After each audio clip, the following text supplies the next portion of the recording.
Men love ವೆಂಜಸ್. ವೆಂಜಸ್ ಅಂದರೆ ಪ್ರತೀಕಾರ ಅಥವಾ ಸೇಡು ಅಂತ. ಈ ಪ್ರತೀಕಾರ ಇನ್ನೊಬ್ಬ ಮನುಷ್ಯನ ಮೇಲೆ ಯಾಕೆ ಮನಸ್ಸು ಬರುತ್ತೆ ಅಂತಂದರೆ, ಯಾರಾದರೂ ನಮ್ಮ ಫ್ಯಾಮಿಲಿ ಮೇಲೆ ನೆಗೆಟಿವ್ ಆಗಿ ಮಾತಾಡಿದಾಗ ಅಥವಾ ನಮ್ಮ ಫ್ಯಾಮಿಲಿ ತಂಟೆಗೆ ಬಂದಾಗ ಈ ರೀತಿ ಮನೋಭಾವನೆ ಬರೋದು ಕಾಮನ್. ಇಲ್ಲಿ ಈ ಸಿನಿಮಾದ ಹೆಸರು ಬಂದ್ಬಿಟ್ಟು ಆಲ್ಫಾ ಅಂತ. ಆಲ್ಫಾ ಅಂತಂದರೆ ಪವರ್ಫುಲ್, ಶಕ್ತಿಯುತ ಅಂತ.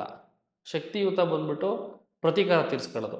ಸೊ ಇಲ್ಲಿ ಬಂದ್ಬಿಟ್ಟು ಟ್ರೈಲರ್ ಓಪನಿಂಗಲ್ಲೇ ಹೀರೋನ ತೋರಿಸ್ತಾರೆ. ಹೀರೋ ಬಂದ್ಬಿಟ್ಟು ಸಿಕ್ಕಾಪಟ್ಟೆ ಪ್ರಿಪೇರ್ ಆಗಿದ್ದಾರೆ ಸಿನಿಮಾಗೋಸ್ಕರ. ಸಿನಿಮಾ ಅಂತ ಬಂದಾಗ ತುಂಬ ಜನ ಯಾವ್ಯಾವುದೋ ರೀತಿಯಲ್ಲಿ ಪ್ರಿಪೇರ್ ಆಗ್ತಾರೆ.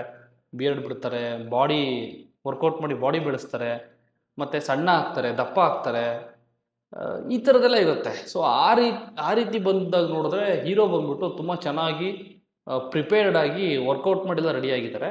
ಇಲ್ಲಿ ಕಾರ್ತಿಕ್ ಮಹೇಶ್ ಅವ್ರು ಬರ್ತಾರೆ, ಮತ್ತು ಅಚ್ಯುತ್ ಕುಮಾರ್ ಅವ್ರು ಬರ್ತಾರೆ. ಕಾರ್ತಿಕ್ ಮಹೇಶ್ ಅವ್ರದ್ದು ಒಂಥರ ರಫ್ ಆ್ಯಂಡ್ ಟಫ್ ಕ್ಯಾರೆಕ್ಟ್ರು, ಯಾವಾಗಲೂ ರಕ್ತ ಅಂಟ್ಕೊಂಡೇ ಇರುತ್ತೆ ಅವ್ರಿಗೆ. ಹೀರೋಗೂ ಅಷ್ಟೇ ರಕ್ತ ಅಂಟ್ಕೊಂಡೇ ಇರುತ್ತೆ. ಇದ್ರ ಮಧ್ಯೆ ಈ ಟ್ರೈಲರ್ ಅರ್ಧಕ್ಕೆ ಬರ್ತಿದ್ದಂಗೆ ನಿಮಗೆ ಫ್ಯಾಮಿಲಿ ಸೆಂಟಿಮೆಂಟ್ ಸ್ಟಾರ್ಟ್ ಆಗುತ್ತೆ. Family emotion, family sentiments. So ತಂದೆ ತಾಯಿನ ಖುಷಿಯಾಗಿ ಇಟ್ಕೊಳ್ಳೋದು ಮಕ್ಕಳು ಮಾಡುವಂಥ ಒಂದು ಸಾಧನೆಗಳಲ್ಲಿ ಇದು ಒಂದು ಅಂತ ಒಂದು ಥಾಟ್ ಬರುತ್ತೆ. ನನಗಲ್ಲಿ ಹೌದಲ್ವಾ ಅಂತ ಅನ್ನಿಸ್ತು. ಯಾಕೆ ಅಂತಂದರೆ, ನಾವು ಏನೇ ಮಾಡ್ಬೋದು, ಮನೆ ಕಟ್ಬೋದು, ಬಿಲ್ಡಿಂಗ್ ಕಟ್ಬೋದು, ನಾವು ಸಾಮ್ರಾಜ್ಯನೇ ಕಟ್ಬೋದು. ಆದರೆ ತಂದೆ ತಾಯಿ ಕಣ್ಣಲ್ಲಿ ನಾವು ಯಾವತ್ತೂ ಖುಷಿ ನೋಡ್ತೀವಲ್ಲ, ಐ ಥಿಂಕ್ ಅದೇ ಅಚೀವ್ಮೆಂಟ್, ಅದೇ ಒಂದು ದೊಡ್ಡ ಸಾಧನೆ. ಅದಕ್ಕಿಂತ ಇನ್ನೊಂದು ಸಾಧನೆ ಇಲ್ಲ ಅಂತ ಮೇ ಬಿ ನನಗನ್ಸುತ್ತೆ. ಸೊ ಇಲ್ಲಿ ಬಂದ್ಬಿಟ್ಟು ಅಚ್ಯುತ್ ಕುಮಾರ್ ಅವರು ಪೊಲೀಸ್ ಮಗ. ಅಂದರೆ ಈ ಸಿನಿಮಾದಲ್ಲಿ ಅಚ್ಯುತ್ ಕುಮಾರ್ ಅವರು ಮಾಡಿರೋಂಥ ಕ್ಯಾರೆಕ್ಟ್ರ್ ಬಂದು ಪೊಲೀಸ್ ಕ್ಯಾರೆಕ್ಟ್ರು. ಅವ್ರ ಮಗ ಬಂದ್ಬಿಟ್ಟು ಹೀರೋ. ಸೊ ಹೀರೋಗೆ ಲವ್ ಇರುತ್ತೆ, ಒಂದು ಲವ್ ಸ್ಟೋರಿ. ಆ ಲವ್ ಸ್ಟೋರಿ ಮತ್ತು ಫ್ರೆಂಡ್ಸ್ ಮತ್ತು ಈ ಗ್ಯಾಂಗ್ಸ್ಟರ್ಸು, ರೌಡಿಸಮ್ಮು, ಇದ್ರ ಮಧ್ಯೆ ಪೊಲೀಸಿಗೆ ಕನೆಕ್ಟ್ ಆಗುತ್ತೆ. ಪೊಲೀಸ್ ಬಂದ್ಬಿಟ್ಟು ಅವ್ರದ್ದೊಂದು ಫ್ಯಾಮಿಲಿ ವಿಚಾರಕ್ಕೆ ಬರ್ತಾರೆ, ರೌಡಿಸಮ್ ಅದು ಇದು ಅಂತ ಅಂದ್ಕೊಂಡು. ಅಲ್ಲಿ ಸ್ಟಾರ್ಟ್ ಆಗೋದೆ ವೆಂಜಸ್ ಅಂದರೆ ಪ್ರತೀಕಾರ. ಸೊ ನಾನು ಈ ಟ್ರೈಲರ್ ನೋಡಿದಾಗ ನನಗನ್ಸಿದ್ದೇನಪ್ಪ ಅಂತಂದರೆ, ವೆಲ್ ಕ್ರಾಫ್ಟೆಡ್, ತುಂಬ ಚೆನ್ನಾಗಿ ಟ್ರೈಲರ್ ಕಟ್ ಮಾಡಿದ್ದಾರೆ.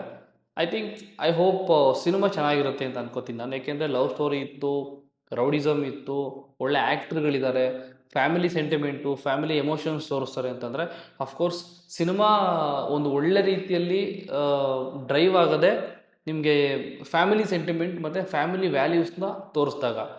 ಫಾರ್ ಎಕ್ಸಾಂಪಲ್, ಈಗ KGFಗೆ ತೊಗೊಂಡ್ರೆ, ತನ್ನ ತಾಯಿಗೆ ಕೊಟ್ಟಂಥ ಪ್ರಾಮಿಸ್ನ ಉಳಿಸ್ಕೊಳ್ಳೋದಕ್ಕೋಸ್ಕರ ರಾಕಿ ಏನೇನು ಮಾಡ್ತಾನೆ ಅನ್ನೋದೇ ಆ ಸಿನಿಮಾ. ಅಲ್ಲಿಂದ ಸಾಕಷ್ಟು ಟ್ವಿಸ್ಟ್ಗಳಿದೆ, ಅದು ಬಿಡಿ. ಫ್ಯಾಮಿಲಿನೇ ಬರುತ್ತೆ. ಸೊ ನನಗೆ ಈ ಫ್ಯಾಮಿಲಿ ಬೇಸಾಗಿಟ್ಕೊಂಡು ಫ್ಯಾಮಿಲಿ ಸೆಂಟಿಮೆಂಟ್ ಮತ್ತು ಫ್ಯಾಮಿಲಿ ಎಮೋಷ್ನಲ್, ಫ್ಯಾಮಿಲಿ ವ್ಯಾಲ್ಯೂಸ್ ಅದ್ರ ಮೇಲೆ ಏನಾದರೂ ಹರ್ಟ್ ಆದಾಗ ಒಬ್ಬ ಹೀರೋ ಬಂದ್ಬಿಟ್ಟು ಏನು ಮಾಡ್ತಾನೆ ಅನ್ನೋದೇ ಸಿನಿಮಾ. ಈ ಥರ ಸಿನಿಮಾಗಳು ನನಗಿಷ್ಟ ಆಗುತ್ತೆ. ಆ್ಯಕ್ಚುಲಿ ಇದುವರೆಗೂ ಒಂದು ರೀತಿ ನೋಡಿದ್ರೆ ತುಂಬ ಚೆನ್ನಾಗಿ ವರ್ಕ್ ಆಗಿರೋದು, ಜನ ಇಷ್ಟಪಟ್ಟಿರೋದು ಕೂಡ ಈ ಫ್ಯಾಮಿಲಿ ವಿಚಾರಕ್ಕೂ ಹೋದಾಗ ಹೀರೋ ಹೆಂಗೆ ಟ್ರಿಗರ್ ಆಗ್ತಾನೆ, ಟ್ರಿಗರಾಗಿ ಏನೆಲ್ಲ ಮಾಡ್ತಾನೆ ಅನ್ನೋ ಸಿನಿಮಾಗಳೇ ಇವತ್ತವರೆಗೂ ದೊಡ್ಡ ಮಟ್ಟಕ್ಕೆ ಹಿಟ್ಟಾಗಿರೋದು, ಹೆಸರು ಮಾಡಿರೋದು. ಜೋಗಿ ತಗೊಳ್ಳಿ, ತಾಯಿ ಸೆಂಟಿಮೆಂಟು. KGF ತಗೊಳ್ಳಿ, ತಾಯಿ ಸೆಂಟಿಮೆಂಟು. ಆ್ಯಂಡ್ ಇನ್ನೂ ಸಾಕಷ್ಟು, ಈಗ ದೊಡ್ಡ ಮನೆ ಹುಡುಗನೇ ತಗೊಳ್ಳಿ, ಅಂಬರೀಷ್ ಅವರು ತಂದೆ ಕ್ಯಾರೆಕ್ಟರ್ ಮಾಡಿದ್ದಾರೆ. ಫ್ಯಾಮಿಲಿ ವಿಚಾರಕ್ಕೆ ಬರಲಿಲ್ಲ ಅಂತಂದಿದ್ದಾರೆ, ರವಿಶಂಕರ್ಗೆ ಯಾಕೆ ಹುಡ್ಕೊಂಡು ಹೊಡಿಬೇಕು? ಸೊ ಈ ಥರದ ವಿಚಾರಗಳು ತಗೊಂಡಾಗ ಫ್ಯಾಮಿಲಿ ವಿಚಾರ ಬರುತ್ತೆ.